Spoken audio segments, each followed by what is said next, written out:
ว่าพิษก็ต้องลงปุ๊บเนี่ยก็นายขุนเทียงนัทพงษ์นะว่าเฮาได้ยืน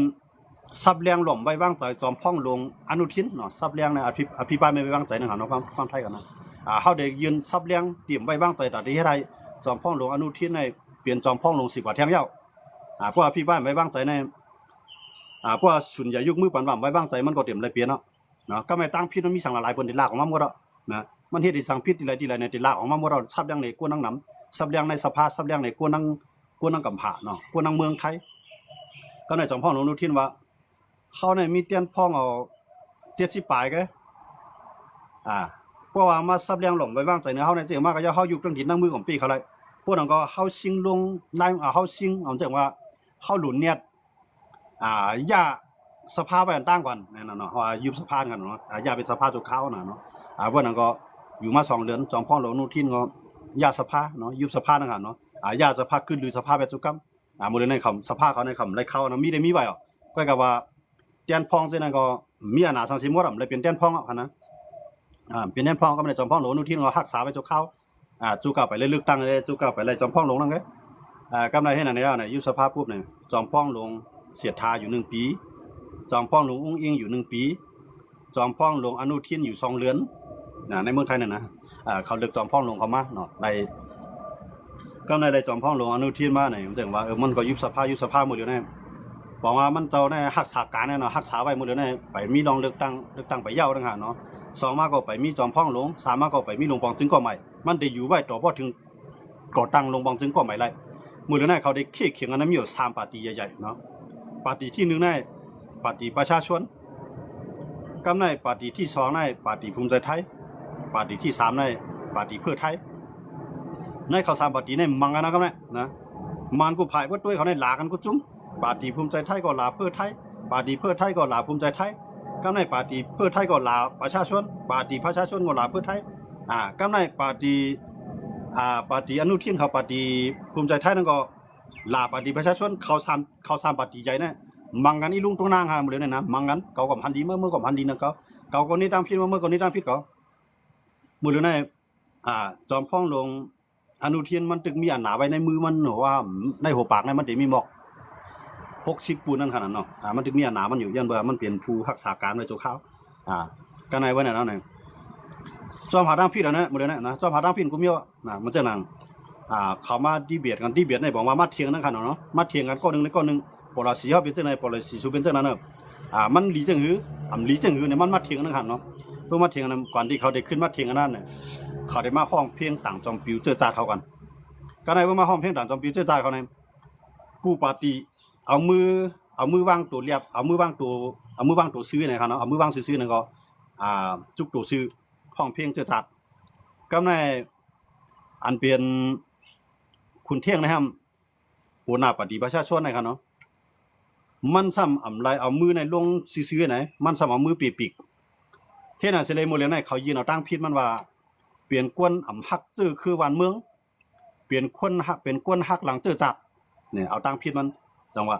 ตีมันก็ห้องครับเพียงเจอจัดนั่นก็กับมันห้องเสียงหลังโชมันก็โต่งก็กับว่าเขาด้วยว่าโชมันโต่งมันห้องเพียงเจอจัดเปลี่ยนกวนขายจัดเขาว่ามันเขาเนาะก็ไม่เอามือปีกอำนับย้ำจอมปิวเจอจัดเขาอำนับย้ำเพียงต่างจอมปิวเขาเฮ็ดไหนเสลมูเลียนในเขาก็ยืนเอาตั้งพิษปัญหาในกันนะแต่ว่าเขาหาตั้งพิษกันกูเมียดหาตั้งพิษกันกูยึดนะต้อมสังในเฮ็ดสังพิษนี่ดอกเริ่มแล้วนะมูเลียนในเขาจ้อมมังว่าในจังเบิ่งนี่คนเมืองส่วนใหญ่คนเส้นหุ่นใหม่คนต่างเมืองอันเปิ้นได้ก็อยู่นอกเมืองในเปิ้นก็หันวันเมืองขึ้นใหญ่อ่ะเปิ้นขึ้นมาไหวด้วยเมืองไทยแห่งเลยเมืองไทยในปางตึ้มตอนหญ้าสิปอกเปิ้นมาอุปเปิงเมืองเฮากับหญ้าสิปอกแห่งเลยวันมื้อในเฮาตกลื่นเวียดนามเฮาตกลื่นมาเลเซียเฮ็ดตกลื่นอินโดตกลื่นสิงคโปร์ตั้งๆที่เฮาในเป็นเมืองใหญ่กว่าเฮาในน้ำคู่ของสภาวะเฮาในน้ำแห่งเลยเฮาต้องได้ป่วนมานป่วนลาวป่วนกัมพูชาป่วนใน3เมืองในลุมพ้าที่ไหนสิได้ป่วนกับนอกเมืองเนี่ยผมพอใจลอกหลายอุปเปิงมันเปลี่ยนของมือเลี้ยวแต่ว่าเขาก็อยู่นอกเมืองไงเลือกตั้งตอดแคบกลางใจกำในภายจัดปังเลือกตั้งนะครับกวนกับนอกเมืองเนี่ยมีศูนย์ตาเตเกขายปักเปิงลักเมืองเนี่ยเขาได้มีอยู่มือเดียวเนี่ยเขาได้มี3 ใบก็ได้เนาะ1ใบเขียวเนี่ยเปลี่ยนตอนตาเลือกเตียนพองอะไรหมายถึงเตียนพองท้องถิ่นมันแสดงว่ามันอยู่บ้านไรเอิงไรเป็นตัวเตียนในเอิงในบ้านในเวียงนั่นเป็นสีเขียว กำไรของว่า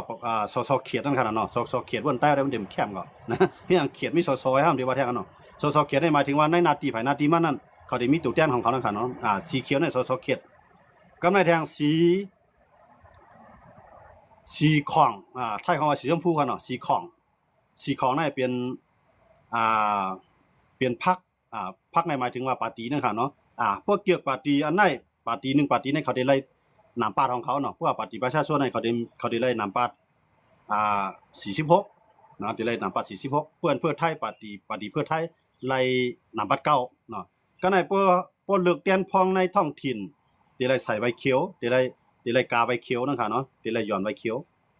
ก็ในใบสีของอันไหนเฮาเกี่ยวปาร์ตี้อันไหนเนี่ยเฮาก็ใส่เฮาก็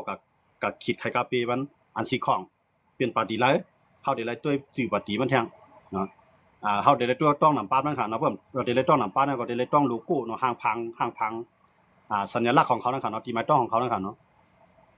ก็ในนำปาดมันได้มีทางใบนึงในสีเหลืองในตอนตาได้เกขายปักเบิงล่างเมืองหันดีห้ามหันดีแต่ได้เกขายปักเบิงล่างเมืองสูงสุดของเมืองไทยเนี่ยหันดีห้ามหันดีเนี่ยเพราะหันดีก็เขียนว่าหันดีหันชอบนั่นค่ะเห็นชอบมั้ยเนาะกากระปาดเนาะว่าไข่คาเฟ่ที่มีอยู่3สีครับเนาะที่มีอยู่3สีนี่นะเฮ็ดอันไหนกำไรเขาก็จ้อมยากันนะบางภายก็พ่นกับน้องเมืองในมีศูนย์ตาได้หันลีก็อย่าปักเบิ่งน้องเมืองน่ะมีศูนย์ตาได้เกขายอันคนกับน้องเมืองน่ะเขามีศูนย์ตาได้ตรวจเทียบกลางใจได้มีศูนย์เนาะก็เป็นมือบ้านนั่นขนาดเนาะมือบ้านน่ะเป็นของว่าเลือกตั้งลงนานั่นขนาดเนาะเลือกตั้งไปทานตั้งก่อนที่ถึงวันที่8ครับเนาะวันที่8น่ะเป็นอันตี้มันเนาะวันที่8นั่นแหละมันจังว่าเฮาอยู่บ้านแล้วเฮาอยู่เอิงอะไรไว้มุ่งหอเฮือนเฮาอยู่ดีแล้วเฮาก็ได้ไล่ก็ตรวจนั่นเฮาว่าเขียนไผเขียนมันนะเขาเนาะเพราะว่าในเอิงในบ้านไผเอิงบ้านมันได้ไล่กว่าได้ไล่ต้องตีบ่ได้กว่านั่นน่ะว่าวันที่8กันเนาะเฮาเข้ามาหาในใต้เฮาค่ะอันมีใบไทยค่ะเนาะอันใต้เฮามีใบไทยกำในเฮาได้ไล่ฮู้ว่าใต้มีใบไทยใน Google เลือกตั้งแล้วฮะผมใจครับมันติไล่ใบไทยมา2ปีก่อนที่เลือกตั้งนั่นก่อนมันไล่ใบไทย2ปีแล้วเพราะเลือกตั้งแทงปองนั่นมันมีศูนย์เลือกตั้งอ่ะยันว่าผมสิว่าเลือกไล่ใบไทยปีไหนก็ตัวแคบกลางใจไล่กำเหลี่ยมไล่ค่ะเนาะติไล่มีใบไทยไล่2ปีก่อนที่จังเลือกตั้งกำใน2ปีจังล่ะเนี่ยติไล่อายุเฮานั้น18เต็มๆก่อนนะเพราะอายุเฮาไปถึง18นั่นต่อให้ไล่ใบไทยมาหลายปีก็ยาวไปจังเลือกตั้งเนาะกำในอายุเฮาถึง18แล้วเข้าไล่ใบไทยมาหลายปีแล้วป่วนมา3ปีแล้วนั้นก็ป่วนมา2ปีแล้วเนี่ยเฮาก็ลงเขาว่าลงทะเบียนเลือกตั้งนั่นเนาะเฮาก็ได้กันลงให้ว่าเลือกตั้งให้ปาร์ตี้เฮาในนั้นเนาะใต้เฮาค่ะที่มีใบไทยก็มีดังนำครับใต้มีใบไทยมีศูนย์เลือกตั้งข้าวก็หันหลายก็ค่ะเนาะที่เขารัดความใต้กับเลือกตั้งค่ะเนาะใต้บางก็ปองใจแห้งใต้มีศูนย์เลือกตั้ง5บางคนไทยเขามาหันบางก็ต่างดาวมีศูนย์เลือกตั้ง5เต้ๆมันใจขำใจต่างดาวครับนะยันเบอเขาเกิดเมืองไหนใหญ่เมืองไหนเขามีไว้เมืองไหนก้อยกับเขารัดความใต้นำพี่เรายันเมืองไทยเนี่ยมีปักเบืองคอไม้ไหลว่าเตรียมเลยรัดความตัวเก่ามีปักเบืองค่ะนะเขารัดความมันก็ไรมั่วเราในเมืองไทยเนี่ยเพราะมีไว้ไทยก็ไรอ่ะนะเขาใครรัดความมันลาดอ่ะไปกับเขาเดี๋ยวไรกับลาเพิ่นเนาะเพราะลาเพิ่นมันเดี๋ยวมีเอาตั้งพี่กันไรกันเนาะเพิ่นลาเขาก็เขาตั้งพี่เพิ่นไรเขาลาเพิ่นก็ตั้งพี่เท่าไรเนาะอย่างเมื่อจังไหนใต้เขาอันใกล้หรือว่ากูเป็นฮู้ก็เป็นใต้เขามีไว้ไทยกูเป็นฮู้ก็เป็นใต้เนี่ยรู้ว่าเนาะอย่างเมื่อเนี่ยในเมืองไทยในเปิ้นปิดกว้างใช่ไหมล่ะเนี่ยกูเจ้าเคยมีศูนย์รักษาความลาเจ้าเก่าไรเปลี่ยนก้นอีสานลาดความอีสานเปลี่ยนก้นยนต์ลาดความยนต์เปลี่ยนก้นมุ่งลาดความมุ่งเปลี่ยนลีโซลาดความลีโซก้อยกะเขาได้ตัวดีเลยล่ะศูนย์เฮานั่นน่ะสีเฮามีจึงล่ะเนี่ยเขามีไว้ไทยอย่างเมื่อจังไหนว่าเมืองไทยในเนี่ยกูเจ้าคือลาดความตัวเก่าไรนะลีกนั่นได้ก้อยกะเมืองไทยในขำปันใจลีกหลายอันขำปันใจลีกไทยไม่เหลียวก้อยกะความลาดนั่นใจหลายอันก็ไรในพื้นที่ในพื้นที่มันก้อยกะว่าพวกเขากับสิทธิ์ที่ต่อดอข้าราชการห้องว่าก้นเหตุการณ์ขุนตีไรใจความไทยไงนั่นก็เพื่อนตั้งเกียงใหม่ก็ได้ใจความยวนความผักเหนือดังค่ะเนาะผู้เป็นตั้งอีสานเขาก็ได้รัดความอีสานผู้รัดความอีสานปองก็เขาได้แล้วความไทยนะความไทยเป็นความศูนย์กลางดังค่ะเนาะกำไรมันอยู่เป็นจังได๋ยังบ่จังได๋เนี่ยไตเฮาเจอมีไว้ไทยซะนะเนี่ยเปิ้วนตาอนาคตจัดปานลูกหลานเฮาวันมื้อหน้าเนี่ยเฮาได้เลือกปาร์ตี้แล้วเนี่ยให้วันกันใครใจวัวเนี่ยก็เลือกปาร์ตี้อันให้มันขึ้นเปิ้นเลือกปาร์ตี้อันป้ายบนมันขึ้นใหญ่อย่าไปเลือกปาร์ตี้อันห้อยอันหวนนะก็นั่นฮักจื้อคือหลงก็นั่นฮักบ้านเมืองหลงเอาไหนมาเป็นข้ออ้างให้แลว่าเจ้าของฮักบ้านเมืองน่ะเฮ็ดบ้านเมืองขึ้นใหญ่มีดังนำยังบ่จังได๋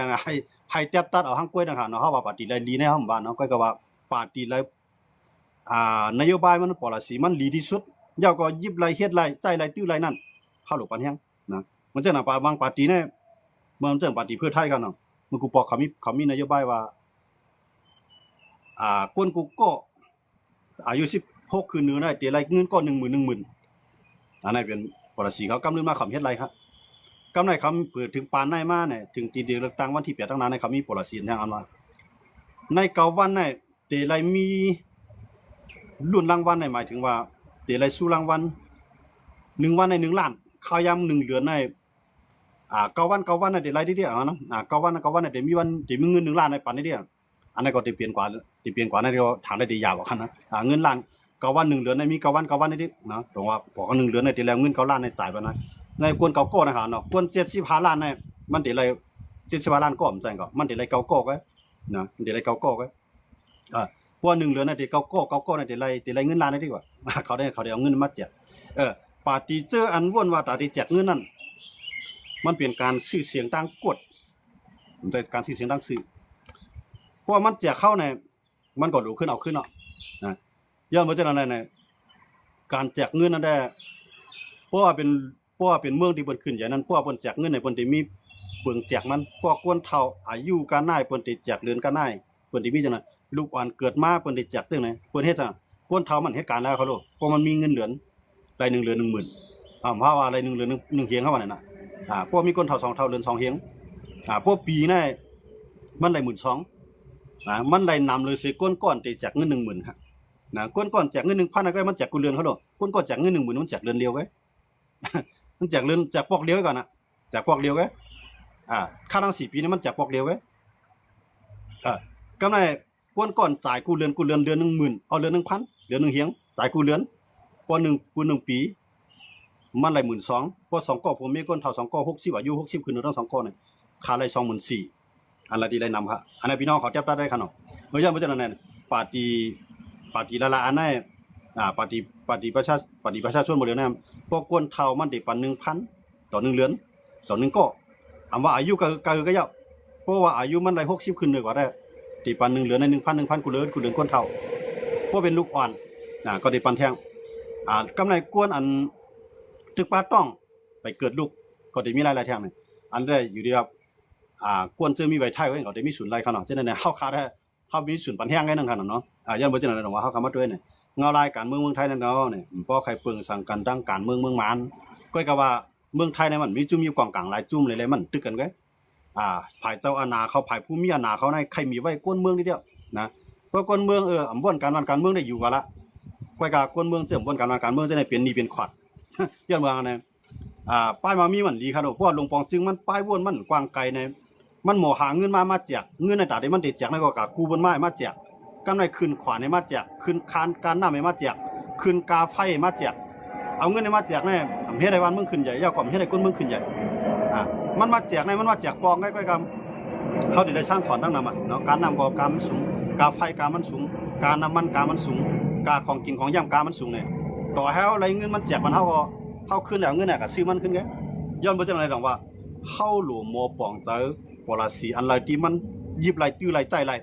เปลี่ยนพ่อนี่ตาก้นเฒ่าเก๋เฮาเปลี่ยนพ่อนี่ตาลูกหลานเฮาเปลี่ยนพ่อนี่ตาบ้านเมืองเฮาเพราะว่าก้นไหนมันมีเงินไหนใจว่ามันเดี๋ยวเงินกับแจกมันเอาเงินไหนก็เฮ็ดบรรณาการก็ในเพื่อเฮ็ดนาการเฮาอยู่แล้วก็เฮ็ดโครงการโรงงานอันนึงนะอำรู้ให้ขี่เข้ามาลงอำรู้ให้ขี่เข้ามาโรงงานไหน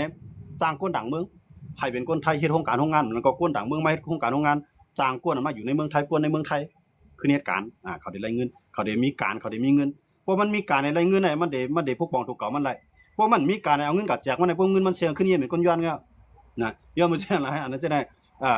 กำลังในเมืองไทยในเขาได้ลึกเขาได้ปาร์ตี้เก่าเก๋ทั้งหลายในเมืองไทยในเขาได้เกี่ยวแจกเงินนี่ก็นะเขาได้จึกแจกเงินย่อมาเพราะแจกเงินในกับกู้เงินมากับกู้เงินธนาคารลงฟ้ามา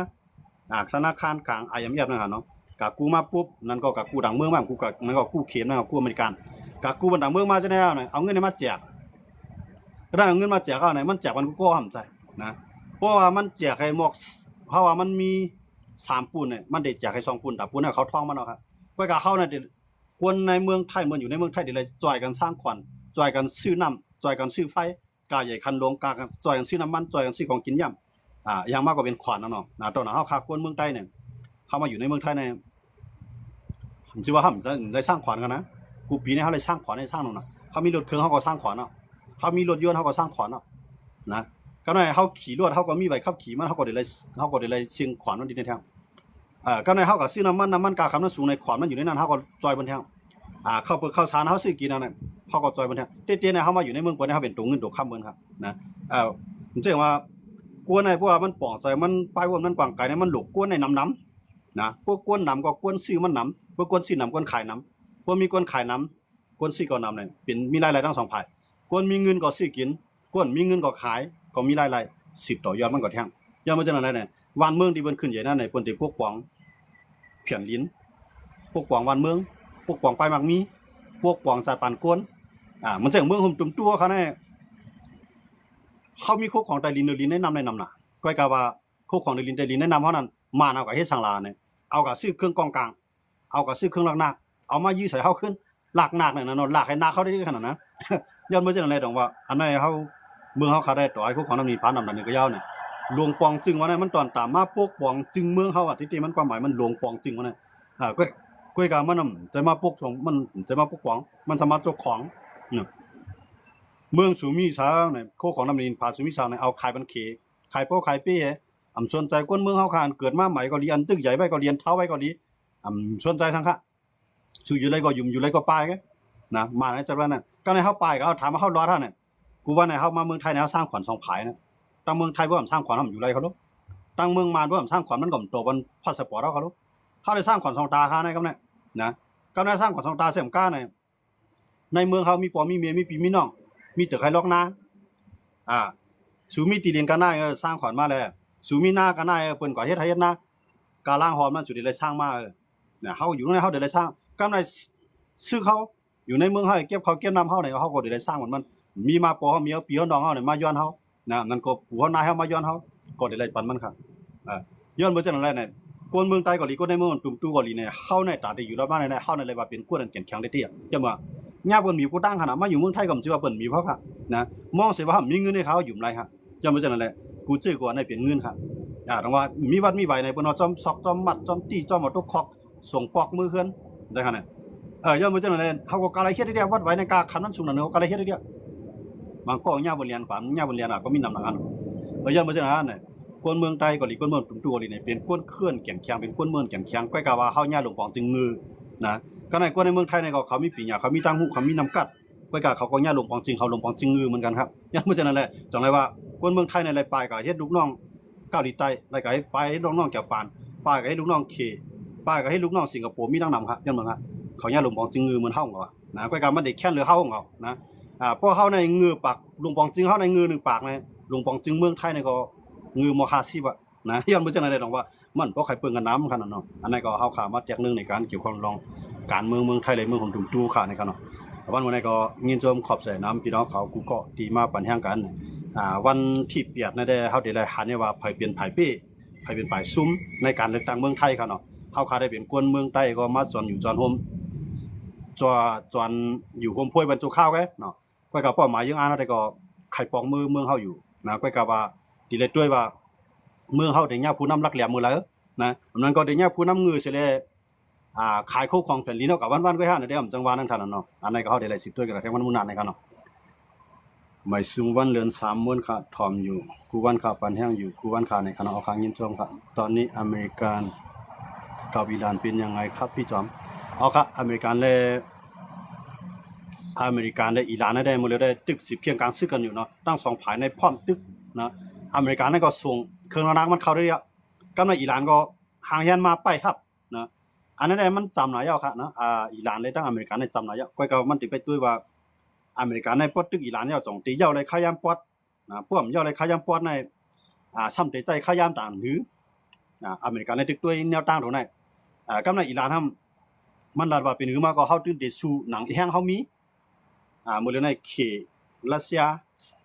ต่างเครื่องกองกลางต่างบักมือจิ้นยามต่างเครื่องเฮกองตั้งกลางหาวเครื่องเฮ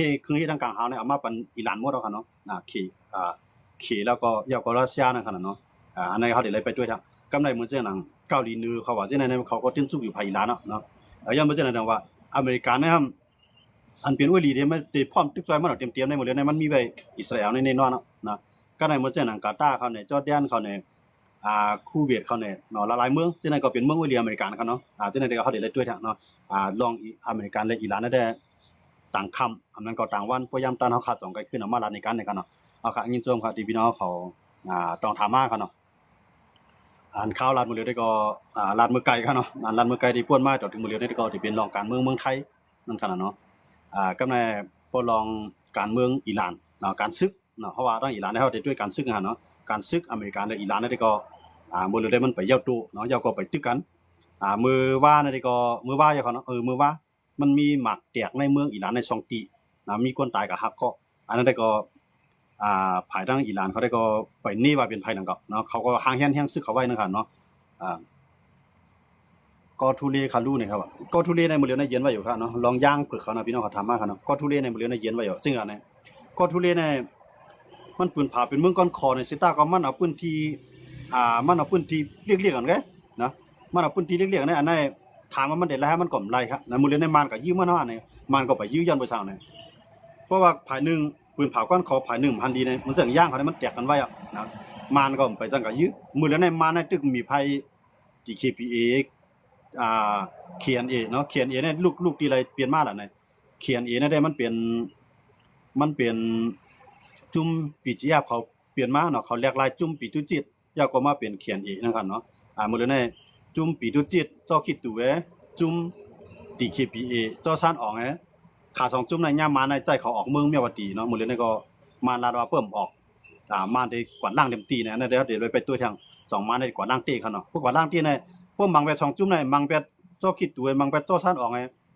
พวกมังแวดขา2ก็มังแวด DKPA ทั้ง KNA นะครับเนาะ KNA นั่นพวกมังแวดขา2ก็เนี่ยดีให้ทาย่างอันนี้ขึ้นมาควันขึ้นครับนะจะเอามันก็ได้ช่วยเงาลายเดี๋ยวในครับเนาะลองพี่น้องเขาถามมาลองกูทุเรียนนะครับนะก็ทุเรียนในหมดเลยเย็นไว้ครับมันไปก็แห้งมันครับเนาะนี่ก็เอาค่ะขึ้นตอบกันพี่น้องเขาที่ต้องถามมากันเนาะเอาค่ะยินจมค่ะที่พี่น้องเขามาปันแห้งกันในวันมื้อนี้พอมียามตันเฮาขาดจ่อยขึ้นมาทุบยากันแท้งในกันเนาะอันพี่น้องเขาต้องถามมาเลยไปเต้นแลกตอบกับป้าจังนั้นก็อยู่มีพี่น้องเขาได้วางความวันอยู่ในกันเนาะเอาค่ะยินจมพี่น้องเขากูก็กูเจ้าที่เขามาปันแห้งกันครับไม่สุมันสิกรรมคำไม่สุครับ